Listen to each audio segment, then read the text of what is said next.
Life After Fighting. What the fuck? Yeah. Where the fuck was this? That was basically on my mind the whole time. Like, Brent Foster, what the fuck, man? Where are you? Where have you been this whole time? Well, you know where he's been. He's been hiding on The Last Ship, a TNT show. I don't even know what that is.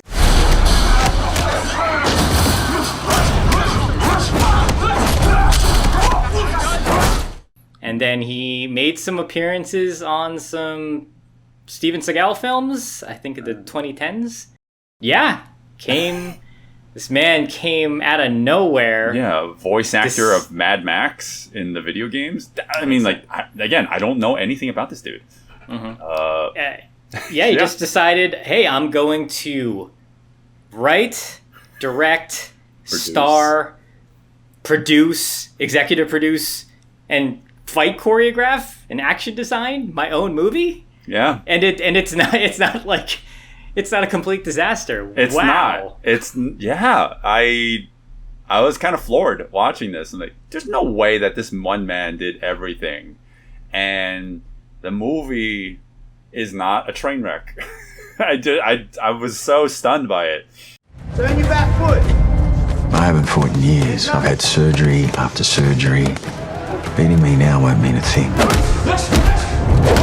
But if I beat you,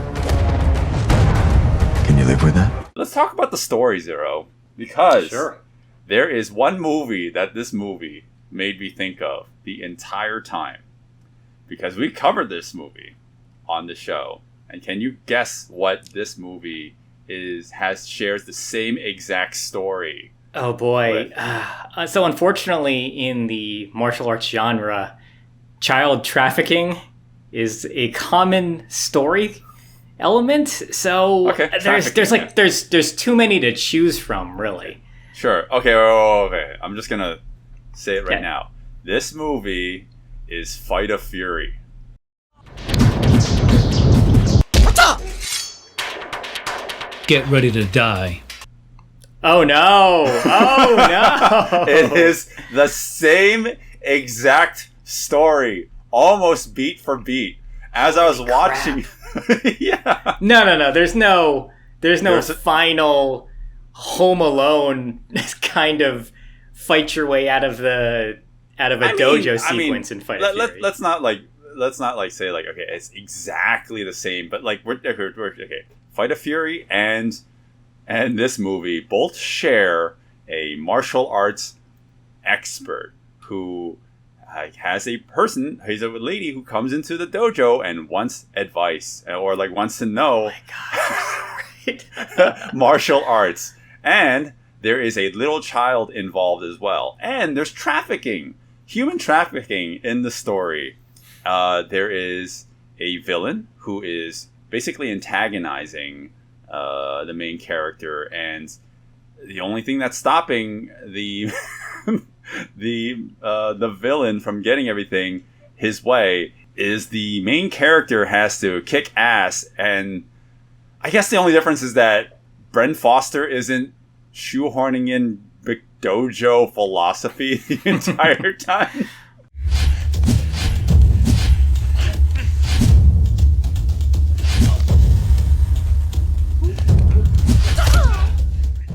Yes, up to a point. They share a lot of similarities, but then everything with the dojo invasion at the end doesn't happen, and Fight of Fury is just something. It turns into something else. But there is a dojo fight in the beginning. There is a dojo fight, yes. So Brent Foster stealing from one of our favorite movies from Shuni B. Oh, you hack! What happened? But this is. Oh man, I wish you never told me that. Now I can't unsee it. But no, this is a competently made movie. Simple story, which is fine, but there is good emotion in there. Good nice little small character beats, all in service of getting us to some crazy action that on an independent straight to video level is just surprising. How did he make this movie himself? Like, I just don't understand. Anyone but me comes through that door. You point and you shoot. Alex, I have never held a gun before. You point and shoot.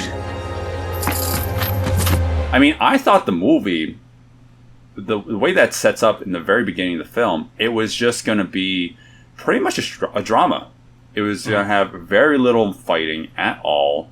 And it was just going to be about a man who's just kind of coping with being a regular civilian, not, going out and doing combat sports professionally. Because like in the beginning, he's just like taking off his shirt. He's like, oh, I had so many surgeries. I have this scar here, that scar there. This hurts. It's like, he has to give it up. I thought it was going to go down this hole where it's like, he can't afford the bills, and et cetera. So he's forcing himself to go into fighting.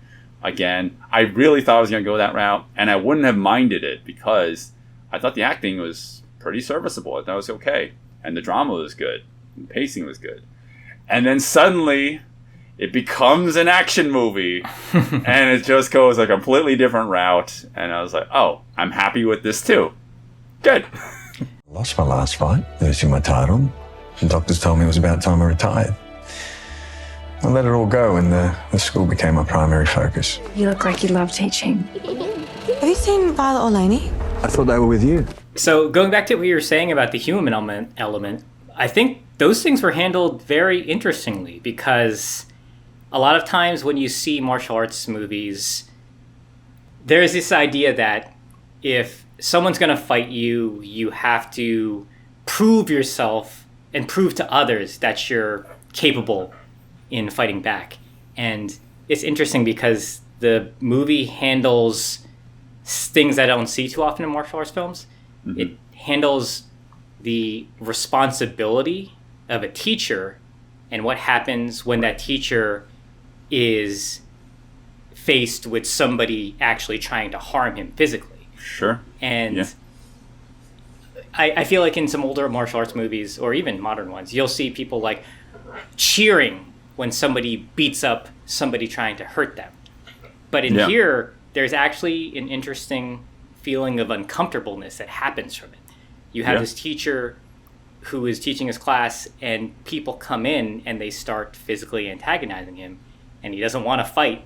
He's fighting in front of his students, and even after hurting these people and trying to get them away, everybody feels uncomfortable. Yeah. And that's something you don't see too often, because there's this responsibility that you shouldn't be using martial arts just haphazardly and whenever you want. There's a real danger to doing it, and there's that human element where people don't really, I think realistically, people don't really want to hurt each other. And being in that situation, seeing somebody who's teaching you self-defense actually having to use it, and then everybody feeling uncomfortable, that's great. I thought that was really nice. They'll be here any second. Get out of our school. The movie's 2 hours. And you get to the hour mark, like, wow, I feel like the movie's about to wrap up. I know. It's like there's like an hour of fighting at the end.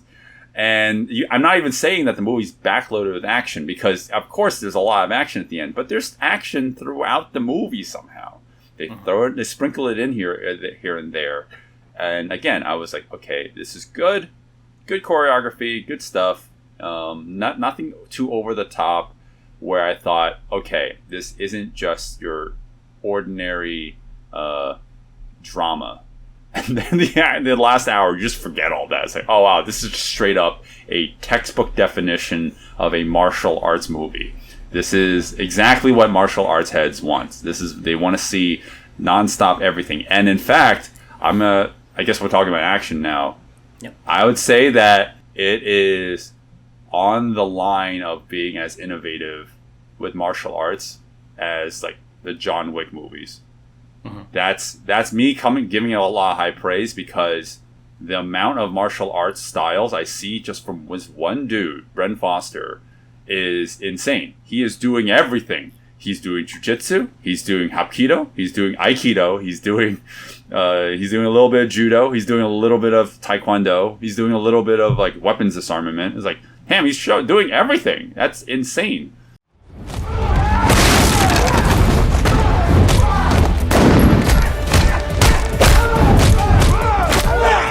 I guess like the only thing I would say is that there's one action scene that was good, but it was not. You didn't need it. It was a fight between him and like a former, like the last guy who beat him up, or in a like another setting. professional martial artist, or another professional like ring fighter. Yeah.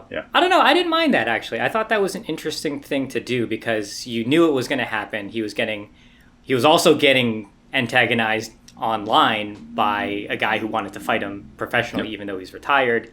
And the guy comes in, and there's something about the way it's shot. Oh yeah, sure. It feels like two giants are fighting because that guy is huge, tall, very tall. And Brent Foster is big. And it almost feels like the cameraman is much shorter than him. So it's kind of looking up, and it feels like these titans are just going at it. And man, the sound design, actually throughout the whole movie, is so great. It feels like that noise the trains make when they go whiz by each other. Like whenever they throw this hit, you hear those big windups, and there's the impact is so huge. It reverberates. It's really echoey. There's something nice about it. There's something heavy about it, and that really got my attention, I thought.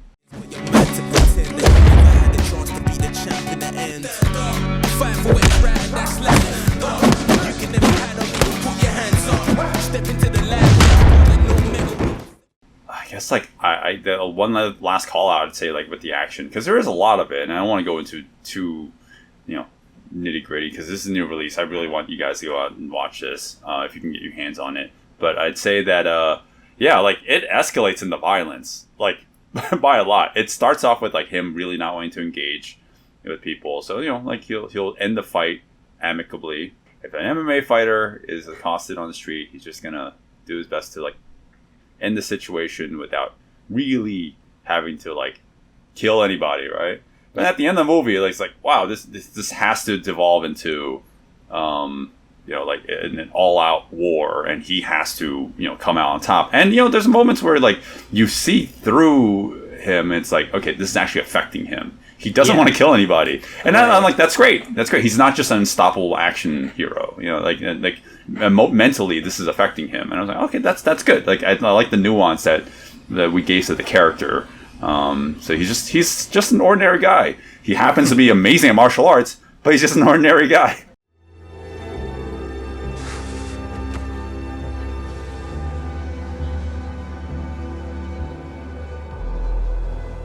It almost becomes like a zombie movie because the guys kind of rise after being choked out, then they kind of keep going at him. So he's like, fuck, they're trying to hurt the kids. Yep. What do I have to do now? And it's like you said, that escalation of violence just has to ramp up slowly, and then it just kind of goes overboard. Exactly, overboard. Even though he doesn't want it to, but because of the situation he's in, it warrants that violence, and it kind of justifies it, even though you can see mentally he's like, oh, like I don't want this at all. Yeah, some of the kills is like you're seeing at the end, like, wow, I was not expecting this in this movie, because the movie as a whole just really escalates a lot. And again, not gonna go too detail, but it's like it gets a lot more bloody, at least. I'll just put it that way.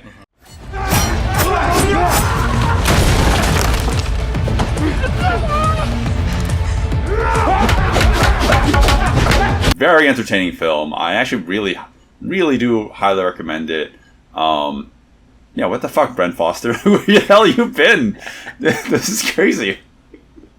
Yeah, I recommend this too. I mean, I saw it. I saw the trailer. I don't know why. I saw it randomly. I guess I just got lucky because I think it just kind of popped up on my timeline, and I saw it. I was like, wow, I can see there's some special stuff in that trailer. Waited for it to come out on the weekend. I was like, okay, yep, we're covering it. So, yeah, I don't know what else I could say. Watch it. Watch Life After Fighting, and we should have paired this movie up with Fight of Fury. just compare the two. It would have been a great episode. I already did that movie. So, go watch that episode. You want to see what I've done, you little girl? Just look at your phone.